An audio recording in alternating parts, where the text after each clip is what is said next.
Բարի օր, հանրային ռադիոյի եթերում առանց տողատակի հաղորդաշարի հերթական թողարկումն է, ես Լևոն Սարդարանն եմ, խոսել եւ խոսելու ենք խնդիրների մասին, որոնք ուզում են կամ պետք է ուզեն։ Հասարակությանն այսօր իմ զրուցակիցն է տնտեսական մեկնաբան ազգային ժողովի նախկին պատգամավոր Հայ Գևորգյանը, բարև ձեզ։ Բարև ձեզ։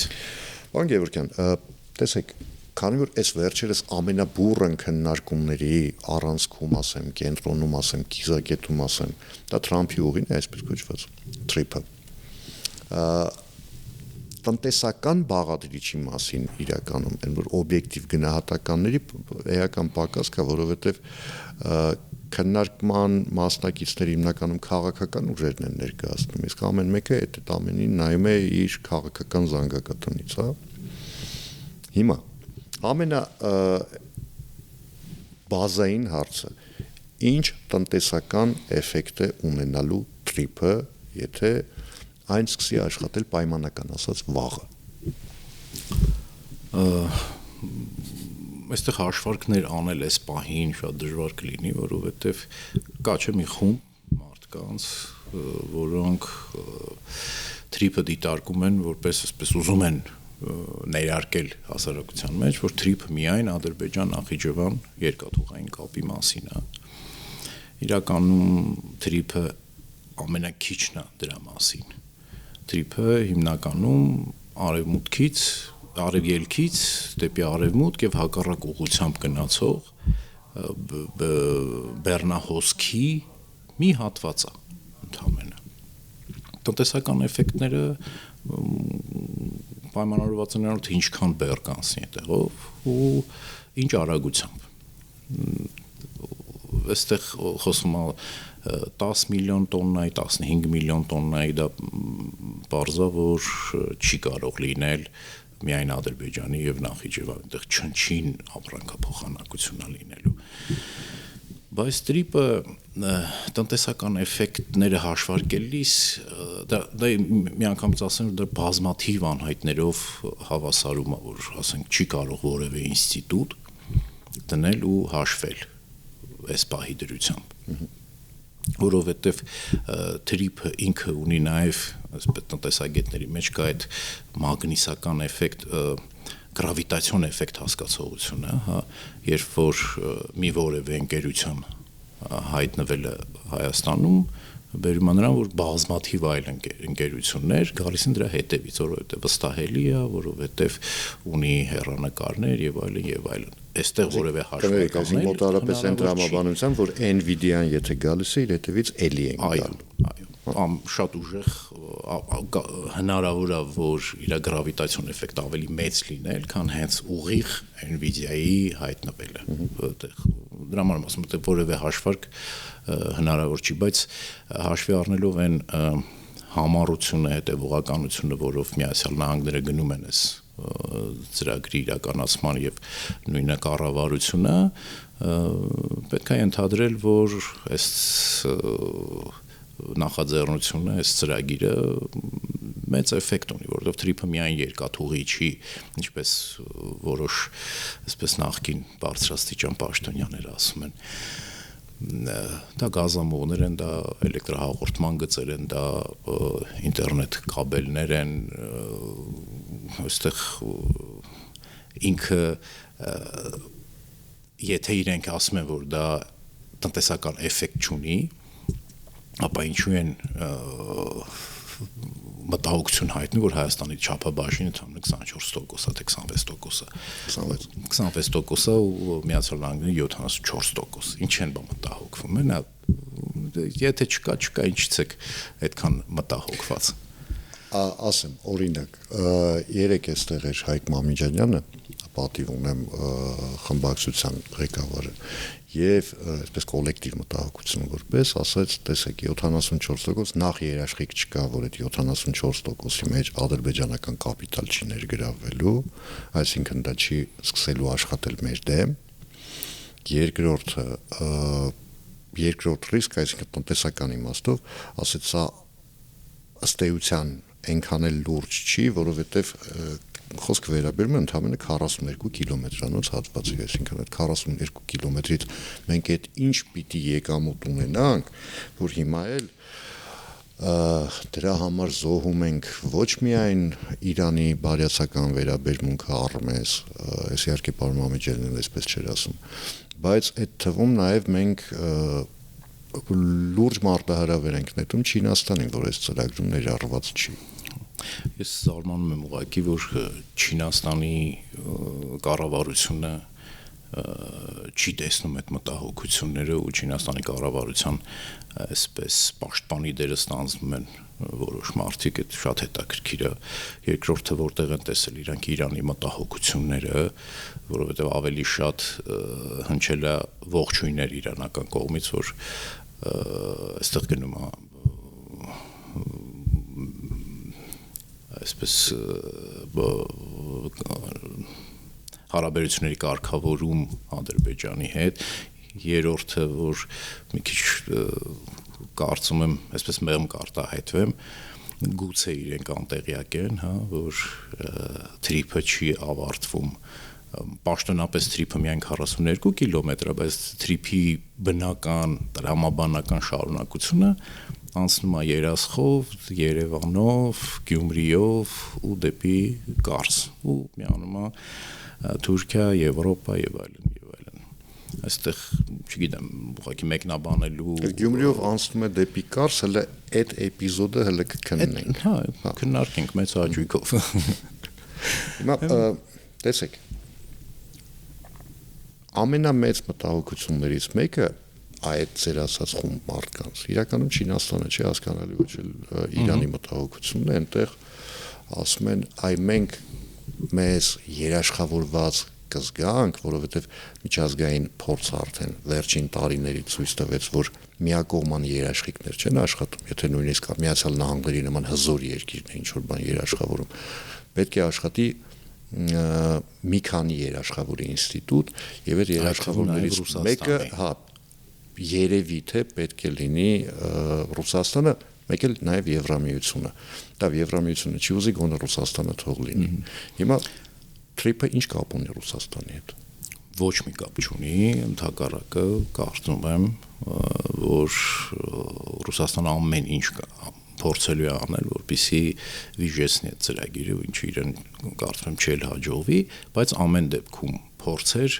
այդ ծրագիրը տապալելու ռուսական կողմը անելու է։ Ռուսաստանի երաշխիքները դու պետք է օրինակ խնդրել իրանց ցույց տան գոնե մի երկիր, որը ունեցել է ռուսական երաշխիքներ կամ այսպես ձևակերպենք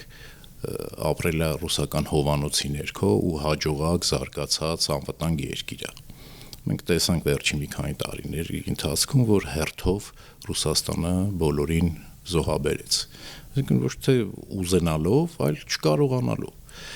Սիրիա կարող ենք խոսել, հա, Իրաքը, Սերբիայից կարող ենք սկսել, Հարավսլավիայի ճգնաժամի ժամանակ։ Հերթով բոլորը կորցնում են։ Ու այսօր եթե նայում ենք համեմատում ենք այն երկրները, որոնք որոշակի երաշխիքներ ունեն Արևմուտքից ու որոշակի երաշխիքներ ունեն Ռուսաստանից, թե որ երկրներում ինչ կենսագրություն ունեն այդ երկրները, ասենք նախկին խորհրդային միությունից 3 երկիր ընդամենը, որ արագ անցավ Արևմուտքի հովանու ներքո, Բալթյան երկրներն են։ Դա հիմա ասենք Փառք Աստծո հիմա այլ ուղիղ ավիաչվերթ է բացվում Բալթյան երկրների հետ, խորհուրդ կտամ գնան Բալթյան երկրներ ու տեսնեն տարբերությունը այն երկրների, որոնք Ռուսաստանի հովանոցի տակից դուրս են եկել, ինչ վիճակում են այսօր։ Դա քննարկելու բան չկա ուղղակի։ Հասկանալի է այդ ամեն ինչը, բայց հիմա ասում են Ռուսաստանը մեր բարեկամն է, եկեք իրան չնեղացնենք, հատկապես որ Թրամփը ըստ էության կուլիսային այսպես բանակցությունների մեծ սիրահար է, վաղը մեսօրը կարող է ինքը ինչ-որ բան տա Ռուսաստանին, մենք վատամարտ դուրս չգանք, եկեք մենք ասենք, որ պետք է։ Չգիտեմ, վատամարտ դուրս գալու կամ լավամարտ դուրս գալու այսպես խնդիրներ քաղաքական կատեգորիա չի, կարծում եմ, կա փաստեր կան։ Ռուսաստանը ուներ այդ երաշխիքները իրագործելու հնարավորություն մի քանի տասնամյակ, ու մենք մի քանի տասնամյակ տեսել ենք, որ դրանք չեն օգտագործվում այդ երաշխիքները եւ իսկ վերջերս հայտնի պաշտպանության նախարար կար Շոյգու ազգանունով, որ ասում էր, որ մենք Թուրքիայի հետ Ադրբեջանը Լեռնային Ղարաբաղում փայլուն օպերացիա իրականացրեցինք, հիմա այդ մարդը խոսում է ինչ-որ երկաթգծերի երաշխիքների ու չգիտեմ ինչի մասին։ Քանի որ Շոյգուի մասին խոսք գնաց, ձեր թույլտվությամբ ես իրեն փորձեմ բառացի մեջ բերել։ Անվտանգության խորհրդի քարտուղարի մասին է խոսքը Ռուսաստանի Դաշնության նախկին պաշտպանության նախարար։ Նախկինում պաշտպանության նախարարի հիմա ասում է ինչ. Հայաստանի իշխանությունների ցանկությունը փոխարինել Ռուսաստանին Հանրապետության երկաթուղիների կառավարման հարցում չմշակված որոշում է, որից հետո կառուցված համակարգ կարող է 1 օրում փլուզվել։ Խոսքը վերաբերում է վարչապետ Փաշինյանի այն հայտարարությանը, որ միգուցե հայկական կողմը կդիմի Ռուսաստանի Դաշնությանը առաջարկելով կամ խնդրելով կոնցեսիոն կառավարումը երկաթգծերի, մեր երկաթգծերի վաճառել որևէ երրորդ երկրի, որը բարեկամական հարաբերություններ ունի նույն Ռուսաստանի հետ, այսինքն Ռուսաստանը ինքը մտավախություններ չունենա Եվ դա բերեց այսպիսի արձագանքի։ Հիմա ես այսպես երկու հարց առաջացավ պարոն Շոյգուի այս հայտարարությունից հետո։ Առաջինը, արդյոք պարոն Շոյգուն ընդունում է, որ կառավարումը եղել է այնպիսի վատը, որ ըստ էության ունի 1 գիշերվա կյանք, եւ երկրորդ, արդյոք սա ըստ էության սպառնալիք չէ, այսինքն եթե հանկարծ ուզենակ երկաթգիծը մեր ձեռքից վերցնենք, մենք մի օրում համակարգ 1 գիշերում կփլուզենք։ Թող փորձեն չի կարող փլուզվել այն ինչը որ չգիտեմ կարելի ասել փլուզված վիճակում դրա համար պետք է համեմատել ուղղակի Վրաստանի երկաթգծերը Հայաստանի երկաթգծերի հետ դա տարբերությունները մեծ չեն նույն լեռնային պայմաններ են եւ այլն ու եթե այսօր համեմատում ենք Վրաստանի շարժակազմը, գծերի որակը, այստեղ ուղղակի համեմատելու բան չի։ Հասկանալու համար թե ինչպիսի վիճակում է Հայաստանի երկաթգիծը պետք է անցնել են օրինակ, չգիտեմ, շորժա գնալուց կարելի է նայել այդտեղ ճանապարհի մի քանի փոքրիկ կայարաններ կան։ Պետք է նայել այդ շենքերը կան թե չկան։ Եթե կան ինչ վիճակում են, ուղղակի նայում ենք ու հասկանում ենք, հետո նայում ենք, տեսնում ենք ինչպիսի արագությամբ են շարժվում մեր շարժակազմերը, տեսնում ենք, որ տարածաշրջանում ամենացածր շարժունակություն ունեն հենց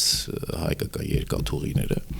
ու սա իհարկե սպառնալիք է Հայաստանին, բայց որը այսպես ասենք դատարկ սպառնալիք է իմ խորին համոզմամբ, նայեք կոնցեսիայի պայմանագիրը Ռուսաստանի հետ կնքվել է 2008 թվականին, կնքվել է 30 տարով, սակայն 20 տարի հետո կնքումից պիտի լինի պրոլանգացիա, այսինքն եթե կողմերը դեմ չեն, շարունակում ենք եւս 10 տարով, հա, դա ավարտվում է 2028 թվականի հունիսի 1-ին։ Ու չգիտեմ, ինձ ինչ որ բան հուշում է, որ պրոլանգացիա չի լինելու, այսինքն հայկական կողմը իր համաձայնությունը չի տալու, հենց դիտարկելով բացի քաղաքական հարցերը, աշխարհքաղաքական հարցերը, դա մի կողմ, նաև տեխնիկական վիճակը, որը այսօր ունի հայկական երկաթուղին։ Այսինքն այս տեսանկյունից մինչև 2028 թվականի հունիսի 1-ը այդ հարցը պետք է ռուսական կողմը լուծի։ Հիմա ասել, որ ինքը մի տարում այնքան ներդրումներ կանի, որ մենք կնայենք, ասենք, այս ինչ լավ երկաթուղիներ ունենք, որը հնարավոր չի, ինչու հնարավոր չի, որտեղ հենց մայր կազմակերպությունը Հարավկովկասյան երկաթուղիների կառավարչի, այսինքն ռուսական երկաթուղիների ֆինանսական տնտեսական վիճակը ուղղակի լացակումած է վերջին տվյալներով եթե չեմ սխալվում 40 միլիարդ դոլարի պարտք ունի ու տարեկան բյուջեի կտրվածքով էլ կատարողականով եթե չեմ սխալվում 2 միլիարդ ամեն տարի այդ բյուջեից ստացվում ուղղակի որ հիմա պետ բյուջեն էլ չունի այդ փողը որպեսի ինչ որ ձևով փակի այդ փոսը այստեղ Ռուսաստանի համար շատ լավ, շատ փայլուն առաջարկ է հնչել վարչապետի կողմից։ Խոսքը վերաբերում է Ախուրիկ, Կարս եւ Ղազախիջևան։ Չէ, ամբողջ երկաթուղին։ Չէ, այդ այդ հատվածների շինարարությունը, չէ, այդ իրանք կառուցեն, չեն կառուցի, մենք կառուցենք Փառք Աստծո, այսօր Հայաստանի տնտեսական վիճակը այնպեսին է, որ այդ հատվածները կառուցելը բյուջեի վրա այսպես ծանրություն չեն նստին 14 կիլոմետր երկաթգիծ կառուցելու մասին է, որի հողային աշխատանքն, այսինքն ինքը երկաթուղու տեղը կա, ընդհանրապես պետք է ռելսերը գցել։ Փայլուն առաջարկ կա, եթե կհամաձայնվեն, իրանք դուրս կգան այս պատմությունից նվազագույն կորուստներով։ 28 թվականին իրանք ընդհանրապես ոչինչ չեն ստանա, կարծում եմ։ Բայց եթե մինչև 28 թվականը դա տեղի չունեցավ, տեսեք, նույն վարչապետ Նիկոլ Փաշինյանը ասում էր, որ այդ հատվածը, որի մասին որ խոսքը գնում է, Հայաստանի համար կենսական նշանակություն ունի, բայց այդ հաստատվով ամեն ինչ չի ավարտվում, որովհետև այդ նույն Իջևանից մինչև Ախուրիկ այդ արանքում ընկած հատվածը նույնպես կարևոր է, այն իմաստով, որ եթե այնտեղ ծանրաբեռնվածության չի դիմանում, ուզում ես 14-ից 140 կիլոմետր կառուցի, մեկը այնտեղ Հայաստանի տարածքով բեռները չեն կարող գնալ։ Կարևորը բոլոր հատվածներն են։ Խոսքը կրիտիկական, այսինքն առաջնահերթ խնդիրը դա Ախուրիկի հատվածն է, Նախիջևանի հատվածն է, երկրորդ կրիտիկականը դա Իջևանի հատվածն է, որով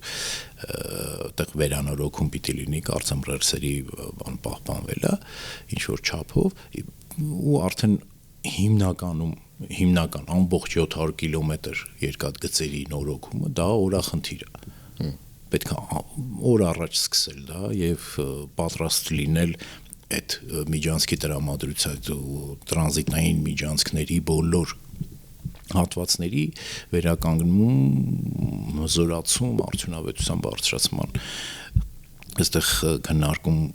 չկա, որ մի ինչ-որ հատված մեզ պետք չի, եկեք չանենք։ Բոլոր հատվածներն են պետք, ուղղակի կա առաջնահերթություններ։ Պարոն Գևորգյան, տեսեք, եւս մի տարօրինակություն կա կապված երկաթգծերի հետ, ընդհանրապես ապաշրջափակման հետ ընդհանուր առմամբ, երբ մեջտեղ եկավ թրիփը, երբ խոսք գնաց այդ ձեր կամ իմ ասած հատվածների վերականգնման մասին, որով Ռուսաստանը ինքը կարող է կապվել Թուրքիայի հետ ցամաքային ճանապարհով ըստ էության անխոչնդոտ դրա փոխարեն կամ դրան զուգահեռ մեկ էլ հանկարծ վերակենդանացվեց աբխազական երկաթգծի վերագործարկման հարցը։ Եկեք լավ տարբերակ կա, մոռացել ենք։ Հա։ Եկեք աբխազական երկաթգծը վերականգնենք։ Այդ գիծը դա կլինի ծերունտու եւ Աբխազիայի համար, եւ Վրաստանի համար, եւ Հայաստանի համար, ինչու՞ չէ Իրանի Իսլամական Հանրապետության համար։ Ինչու հիմա հիշեցին այդ մասը։ Գիտեք, իմ սերնդի մարդիկ շատ լավ կհիշեն, որ այդ խոսակցությունները արդեն, չգիտեմ, 25 տարի է։ Մենք ասուլիսների միասին ենք այդ թեմաները։ Մեր, այսպես ասեմ, լավ սերնդի ներկայացուցիչները շատ լավ հիշում են այդ թեման, ու այդ թեման անընդհատ խոսվում է ու բացարձակապես ոչինչ չի արվում։ Մի ուրիշ թեմա էլ, կազվին ռեշտ երկաթուղի նորից թարմացավ կհիշեք, վերջին անգամ դրա մասին լսած կլինենք մի քանի տարի առաջ, ինչ որ մեկը ինչ որ ասուլիսի ժամանակ ինչ որ մի բան այսպես հիշել ասել է։ Կառուցում են, թող կառուցեն, ինչի չէին կառուցում, բա։ Չէ, ռեշտի հատվածը այնտեղ Իրանի եւ Ադրբեջանի երկաթգծային կապի հետ կապված այնտեղ լրիվ ուրիշ հեքիաթ է։ Հա, դե հեքիաթներ են, չէ, տենց չէ, խոսքը նրա մասին չի։ Պատրաստ է, բայց Իրանի Իսլամական Հանրապետությունը, ասում հա իհարկե շատ կարեւոր է, պետք է եւ այլն, ու ինքը ոչ մի չի։ Այո։ Երևի պետք չի։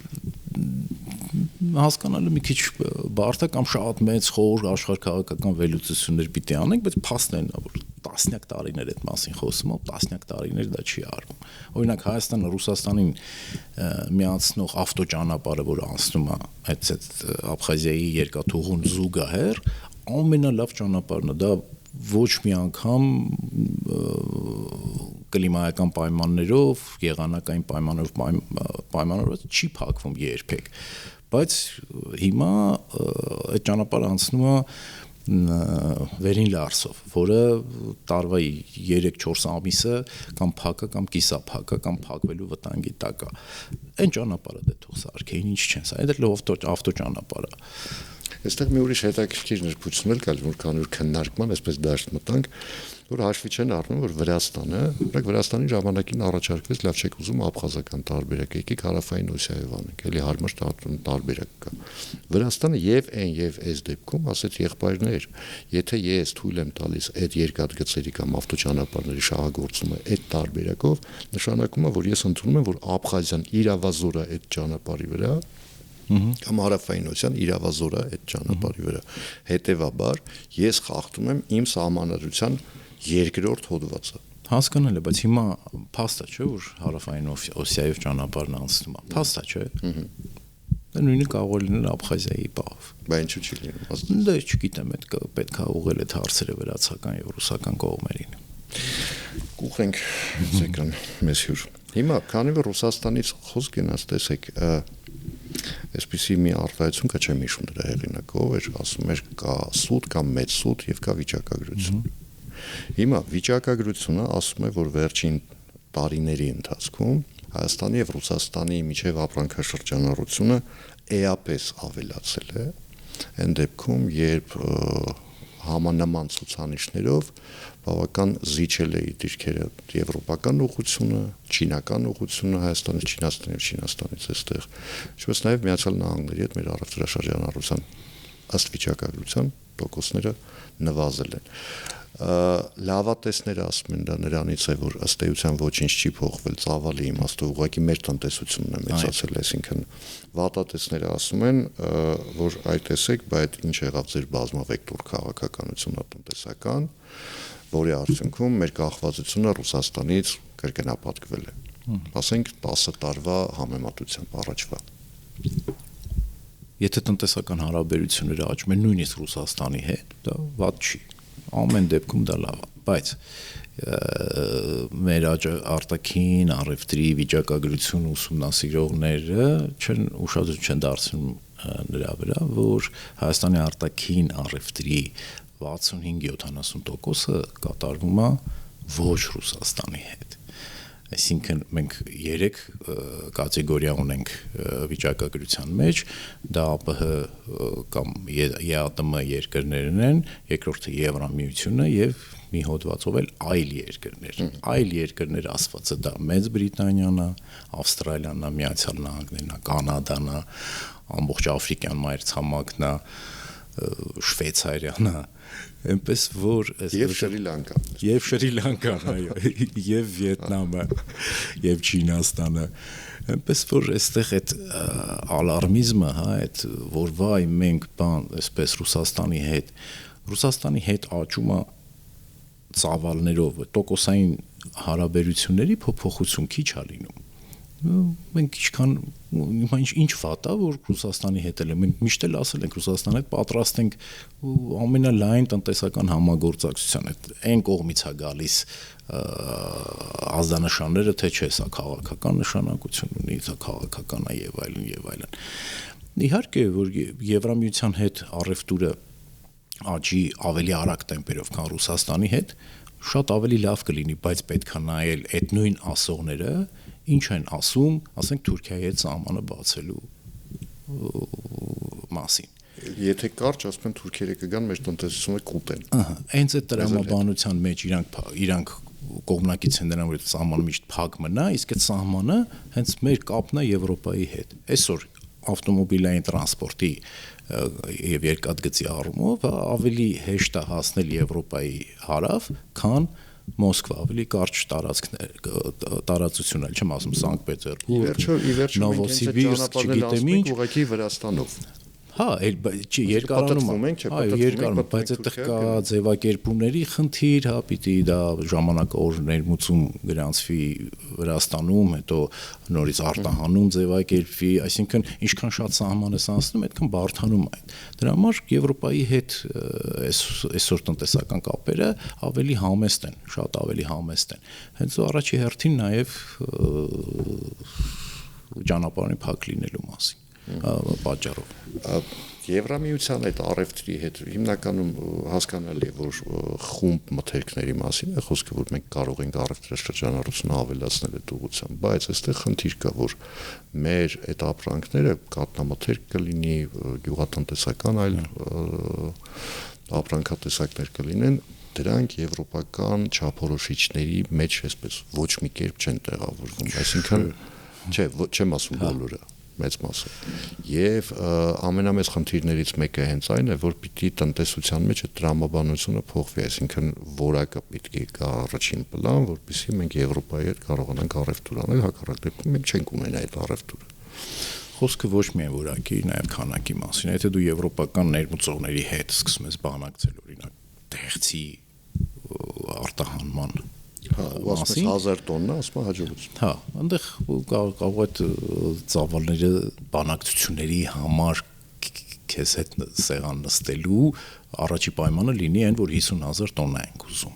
Հայաստանում այդքան տեղց, օրինակ, կարող է չարտադրվի։ Այսինքն 1000 տոննա ըստեյության դա այդ համտեսելու համար է։ Հա, 1000 տոննան դա ուղղակի չգիտեմ, տենց ուղղակի ֆիքսում ես, ասում ես, որ 1000 տոննա տեղս կարող ես արտահանել ու լուրջ չի։ Դրա համար ինչ արվում Հայաստանում, դա ինտենսիվ այգիներն են, օրինակ, որոնք տարեկան 800-ից մինչև 1100 հեկտար տարեկան ավելանում են։ Միայն այդ կերպ կարելի է հասնել դրան։ Իսկ ինչ վերաբերում է որակի առումով օրինակ հենց ինտենսիվ այգիներում արտադրված մրգերի որակը ոչ մի վերապահում չունի եվրոպական ներմուծողների մոտ։ Նրանք շատ հանգիստ անցնում են սանիտարական ստուգումները, ի տարբերություն Ռուսաստանի, որ հանկարծ ինչ-որ բան են գտնում, հետո ասում են, որ չէինք գտել, սխալ էր։ Միայն ճանապարհը փակելու համար Եվրոպայում այդպես խնդիր չկա, Եվրոպայում կա քանակի խնդիր, տրանսպորտի թանկության խնդիր, թանկ լինելու խնդիր, ուրիշ այսպես քաղաքական կամ չգիտեմ ինչ հարցեր չկան այդտեղ։ Տեսեք, այդ դեպքում արդեն մենք գալիս ասում ենք ամենամեծ խնդիրներից մեկին, քանի որ դուք ել հիմա գյուղատնտեսության ոլորտում եք, այսպես բավական ակտիվ։ Չեմ կարող այդ գայթակղությանը դիմանալ ու այդ հարցը չտալ, տեսեք, որքանով ես եմ հիշում, կարող է այդտեղ մի քանի տոկոսի տարբերությամբ սխալվեմ։ Հայաստանի մշակահողերի 30-ից 35%-ն է հիմա օգտագործվում, այսինքն այն մնացածը 70-75%-ը ինչ որ մարդիկ առել դրել են իրենց տակ, լավ են արել իրենց սեփականությունը, բայց այդ հողերը ըստ էության ոչ իրենց են օգուտ բերում, ոչ պետությանը, ոչ առավելևս գյուղացուն կամ ֆերմերներին, լավ այսպես ասենք։ Ինչ պետք է արվի, որովհետև այդ քանակը, որ դուք ասում եք, դրա համար մենակ կենացներ պետք չեն, հա, պետք է հող, որի վրա այդ ամեն ինչը աճում է։ Եթե սեփականատերը ասում է, չէ, ինձ ավելի լավ է այստեղ յոնջա աճի, այդտեղ մնում է յոնջայի տակ։ Ոնց որ պետք է անասունել չկա յոնջալուց։ Ես ավելի տխուր թվեր կասեմ։ Ես ուզում եմ լավ նոտայով ավարտենք, բայց չի ստացվում։ Ինչ ենք ասում մշակել, եթե ասենք գութանը գցում ես, հետո ցորեն ես ցանում, հետո այդ դաշտից հավաքում ես 2-3 տոննա ցորեն, համարում եմ, որ այդ հողը մշակովի է։ Իրականում այսօր գյուղատնտեսական ոլորտում մրցունակ աշխարհում մրցունակ լինելու համար, օրինակ ցորեն արտադրելու համար պետք է առնվազն 1250 հեկտար մի կտորով, որպեսզի տեխնիկա բերես, ճիշտ սերմեր օգտագործես, ճիշտ ագրոտեխնիկա անես, բուժումը, սնուցումը եւ այլն եւ այլն։ Այսինքն մի հեկտարանոց ցորենի դաշտը ինքը իրանով հոբի է, դա նախասիրություն է ուղղակի զբաղվելու համար։ Միակ լուծումը է նա, որպեսզի ամբողջ գյուղատնտեսությունը ինտենսիվանա։ Այսօր Հայաստանում շատ լավ տեմպերով գնում են ջերմոցների կառուցումը, որը եթե այսպես պայմանական ասենք ոչ թե ինտենսիվ, այլ հիպերինտենսիվ է, որտեղ 1 հեկտարից ստացվող արդյունքը սարսափելի բարձր է ջերմոցներում։ Հաջորդ տեղում դա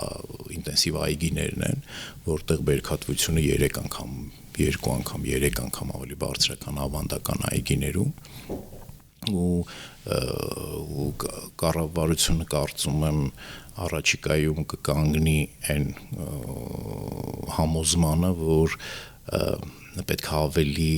արագ տեմպերով գյուղատնտեսությունը ինտենսիվացվի դա միայն ֆինանսական միջոցներ չի որ պահանջում, դա պահանջում է, որպեսզի հողը, գյուղատնտեսական հողը, որպես սահմանափակ հանրային ռեսուրս, լինի որոշակի պահանջների ներքո, այսինքն եթե դու չես մշակում քո հողը, դու պիտի սանկցիաներ կրես դրա համար, հարկերի տեսքով, գույքահարկի տեսքով կամ մի այլ տուգանքների ձևով, որպեսզի մարդ, եթե ինքը չի կարողանում մշակել, ստիպված լինի օտարել այդ հողը այն սեփականատիրոջ, որ ավելի արդյունավետ է։ Այսօր պահանջարկ հողերի նկատմամբ Հայաստանում շատ մեծ է, բայց ոչ պուճուր հողակտորների, այսինքն խոշոր ներդրողները փնտրում են, ասենք 100 հեկտարից ոչ պակաս հող։ Այդ խոշորացումը հողերին բերում է նրան, որ ջրային ռեսուրսներն են շատ ավելի արդյունավետ օգտագործում։ Օրինակ, եթե ավանդական այգիներում ջրի կորուստը կարող է կազմել 60, 70, 80%, ապա ինտենսիվ այգիներում ջրի կորուստը ըստ էության 0%, որովհետև այգին ստանում է 100 լիտր ջուր, այդ 100 լիտր ջուրը հայտնվում է ծառի արմատի վրա, ճանապարհներին կորել, չգիտեմ ինչ, առուներով գնալ, տենց հասկացողություններ այնտեղ չկան։ Շատ խիստ տեխնոլոգիաներ են օգտագործում ինտենսիվ այգիներում։ Այնպես որ կարծում եմ առաջիկայում կառավարությունը իր ծրագրերի մտահղացումների մեջ ավելի կոնկրետացնի, ավելի կխստացնի պահանջները գյուղատնտեսության նկատմամբ։ 2-0 կողմ կլինի։ Շնորհակալություն։ Ես եմ զրույցի համար հիշեցնեմ այսօր իմ զրուցակիցն տնտեսական մեկնաբան ազգային ժողովի նախկին падգամավոր Հայկ Գևորգյանը, ես Լևոն Սարդարյանն եմ, կհանդիպենք արդեն վաղը, նույն ժամին, նույն վայրում, հաջողություն եւ համբերություն բոլորիս։